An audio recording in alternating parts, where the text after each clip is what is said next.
Ladies and gentlemen, the President of the United States, Joe Biden.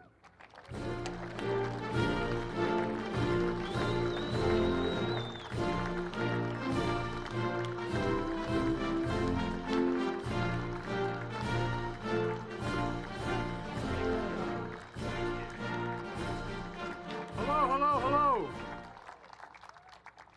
By the way, your dad is right about unions.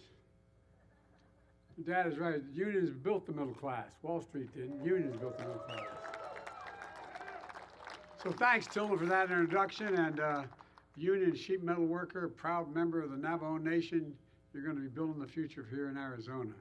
And Arizona is building the future. Thank you, Governor Hobbs. She had to leave, but welcomed me to the state and for your partnership all across the board. And thank you, Representative Stanton, for your dedication to the people of the 4th District and for the passport anyway. Get in. Well, we couldn't be here today because the votes in Washington. I want to thank Senator Mark Kelly, who's doing an incredible job and the real champion from the announcement that we make here today. And Mayor Kate, where's Kate?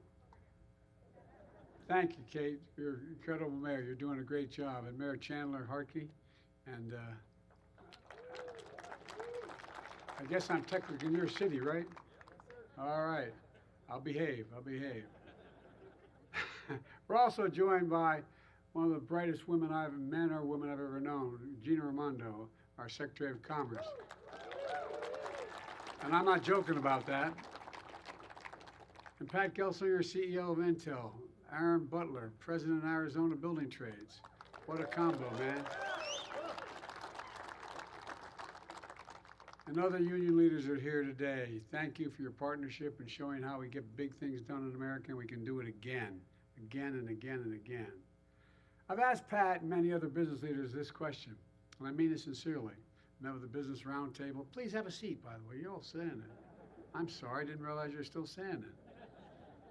I apologize. I asked the question of the Business Roundtable, the biggest leaders of business in the world, and the United States particularly. I asked them, when the United States decides to invest considerable resources in a new industry that we need to build, does that encourage business or does it discourage it? And the answer is overwhelmingly encourage it, overwhelmingly. Folks, during the pandemic, we had to learn about supply chains and the shortage of semiconductors. Those tiny computer chips you all out here know very well, smaller than the tip of your finger, that power everything from the lives of your cell phones, cars, dishwashers, satellites, weapon systems. America invented these chips. Don't forget that we invented these chips. And over time, some thought it was cheaper to send the manufacturing overseas because labor was cheaper. As a result, when the pandemic shut down chips factories overseas, prices of everything went up. First time Americans began to realize just how important they were. Unlike my predecessor, I was determined to turn things around, to invest in America, in all Americans. And that's what we've been doing. In January of 2022, Pat came to the White House where we announced a historic investment to build a state-of-the-art semiconductor factory in Ohio, factories in Ohio. We were joined then by Sherrod Brown, the Ohio senator, who talked about why it's time to bury the phrase Rust Belt. And Pat said at the time we should start calling it the Silicon Heartland, and it is becoming that. By March of this year, Pat was my guest at the State of the Union, where we talked about 1,000 acres outside of Columbus, where semiconductor manufacturing facility and fabs were being built, which I referred to at the time as the field of dreams. And boy, it's turning out to meet people's dreams out there. In August, Senator Kelly and Sherrod Brown got the CHIPS and Science Act to my desk. It was one of the most significant science and technology investments in our history. By September, I joined Pat in Ohio and to break ground for the new factory. Within 9 months, we're just getting started since my CHIPS Science Act was led to partnership with companies investing billions and billions of dollars across the country, bringing semiconductor manufacturing back to America, jobs of the future back to America, including here in Arizona with significant help of Mark Kelly. I tell you what, I'm so glad this is happening. Those phone calls every 20 minutes were getting old. I tell you, he is committed. In December 2022, I came to Phoenix, where I joined so many of you, as well as the CEO of Apple, Tim Cook, to talk about the historic investments that the CHIPS and Science Act was delivering to make chips here in Phoenix. Today, Pat is building here on another field of dreams. I'm thrilled to announce the latest public-private partnership and one of the largest investments in semiconductors in the United States ever. A new landmark agreement under the CHIPS and Science Act between my administration and Intel for up to $8.5 billion. It's a smart investment. And that's being paired with over $100 billion from Intel, including $30 billion in Arizona and $30 billion in Ohio. It's among the largest private sector investments ever in the history of Ohio and Arizona.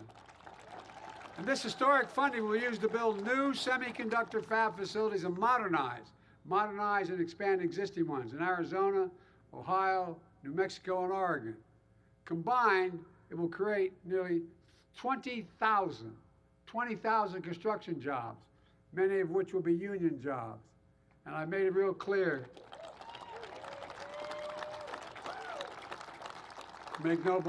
everybody has the right to organize, man, to have their labor rights protected. But look, this announcement will also support 10,000 manufacturing jobs, 3,000 right here in Phoenix, with salaries averaging over $100,000 a year and don't all require college degrees. That's a change. For the first time in a long time, many of these facilities won't just manufacture regular semiconductors. They're going to once again begin to make the most sophisticated, advanced, and powerful leading-edge chips. Each chip has, it blows my mind, has trillions of tiny features. The width of a strand of human DNA, 40,000 times thinner than a single human hair. They require manufacturing precision, down to the size of a single atom. The process is enormous, requires enormous amounts of information, and with lightning speed they'll produce. And they're critical to emerging technologies. They're going to power the future economy, like artificial intelligence, quantum computing, 6G communications. And to make everything faster, lighter, smaller, and more reliable. Folks, it's about time. Even though we invented the most advanced chips, we make 0% of them today. 0% of the most advanced chips today.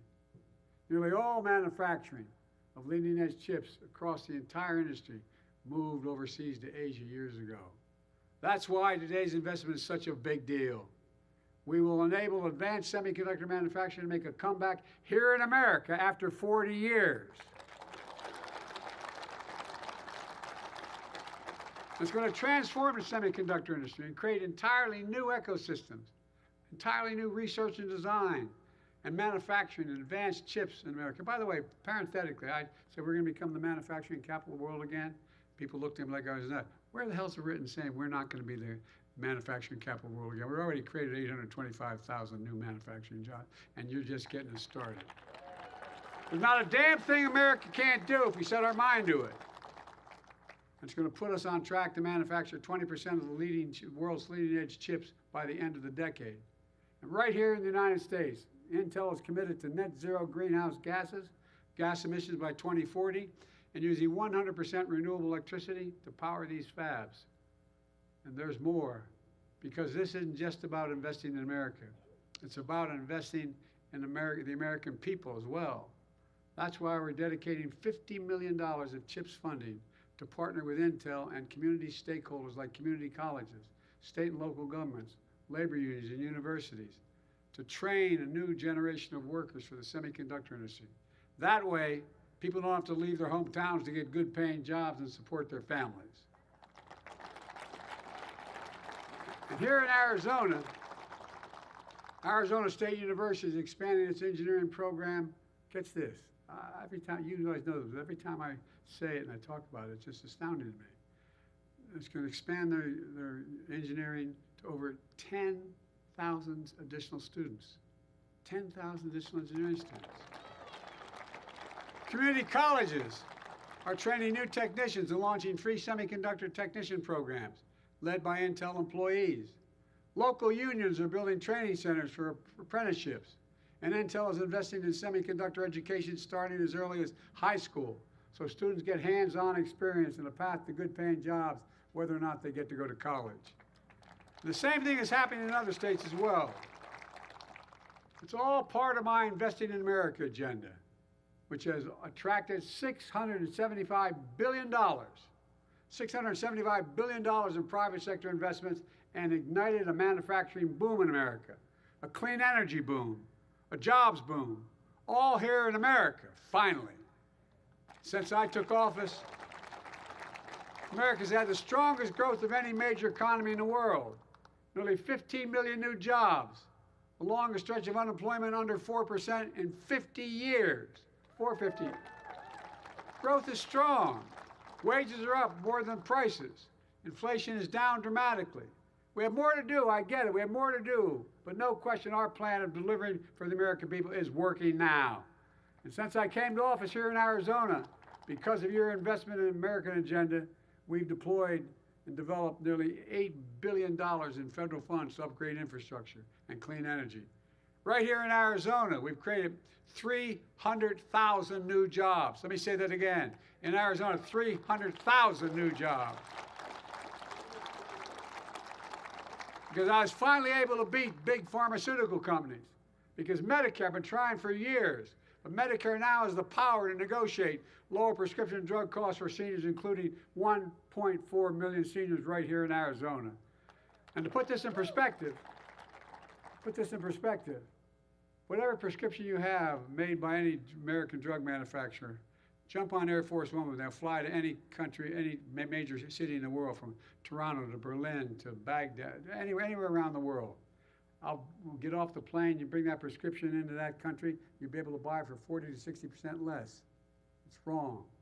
So guess what? When we began to manufacture, we negotiate with, when I said, look, Medicare buys all these drugs, billions of dollars worth to take care of Medicare and Medicaid. Well, guess what? You know how much it costs to make insulin? Anybody know anybody needs insulin? Raise your hand.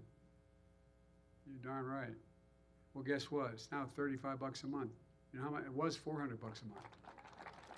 You know how much it costs to make it? $10. $10. And they will cap a total out-of-pocket expense for prescription drugs, all the drugs a senior has to take, all of them, at $2,000, including expensive cancer drugs that cost $10,000, $12,000, $15,000 a year. They never have to pay more than $2,000 a year for all the drugs they need. But folks, by the way, not only saves seniors money, it saves taxpayers a significant amount of money. We've reduced the consequence of the law I wrote and got passed. We reduced the federal deficit by $160 billion. Hear me? $160 billion. You know why? Medicare doesn't have to pay $400. They have to pay $35 for that prescription, and much, much more. Exorbitant prices. It's all part of my economic vision for this country. I determined that I was going to build the economy from the middle out and the bottom up, not the top down. Because when you do that, the poor have a ladder up, the middle class does well, and the wealthy still do very well. We all do well. Let's be clear. Let's be clear. It's a fundamental break from the trickle-down economics supercharged by my predecessor. On his watch, companies sent American jobs overseas for cheaper labor and imported products. We're creating jobs in America and exporting American products. Well, my predecessor and his allies in Congress want to go back. In fact, the vast majority of the team on the other side, my Republican friends, didn't vote for the CHIPS and Science Act. The majority of them did. And now they're trying to repeal the Inflation Reduction Act, the most significant action ever on climate. That's going to create hundreds of thousands of jobs, many of them in their own states, in your district, particularly in states like Arizona. That's when my predecessor was in office. He enacted instead a $2 trillion tax cut, where they overwhelmingly benefit the very wealthy and the biggest corporations. By the way, I'm not anti-corporation. I come from the corporate state of America. More corporations are incorporated in Delaware than every other state in the union combined. And I represented for 36 years. But they can't get greedy. And we want to do, here's what he wants to do this again. The bottom line, I want to build a future in America. My predecessor is going to let the future be built in China and other countries, not America, because it may be cheaper for those investing. Folks, I promise to be the president of all Americans, whether you voted for me or didn't vote for me. Today's investment helps all Americans in red states and blue states, all across America, urban, rural, suburban, and tribal communities. But we're not leaving anyone behind. We're not, if we invent it in America, it should be made in America.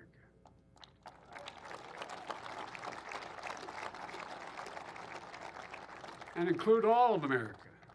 Folks, let me close with this. I've been determined to make things in this country again. To build manufacturing capacity, as I said, we've created over 800,000 manufacturing jobs, and we're still counting. To make sure we never again are in a position where during the pandemic, we're relying on other countries to make things that we badly need here at home to be able to go forward. Folks, some folks didn't believe we could do this, but I've made no bones about it. I said for a long time, and I mean this from the bottom of my heart, if we invest in America, we can change the country's future and lead the world again. We are leading the world again. We're proving it's never been a good bet. It's never been a good bet to bet against America. I've spent more time with Xi Jinping, the leader of China, than any other world leader has. And I was with him, traveled 17,000 miles with him when he was vice president and I was vice president, before he became the leader. And we're in the Tibetan Plateau, and he asked me, he said, "Can you define America for me?" I said, "I sure can, in one word." And he looked at me, I said, "Possibilities, possibilities." We haven't been the only nation in the world that's never, we have come out of every crisis we've ever been in stronger than we went into that crisis. There's nothing beyond our capacity. I've never been more optimistic about our future. Just have to remember who in the hell we are. We're the United States of America. And there's nothing beyond our capacity when we work together. So God bless you all, and may God protect our troops. You're the best, you're the best. This is going to transform the country in a way you don't even understand yet. Thank you, thank you, thank you.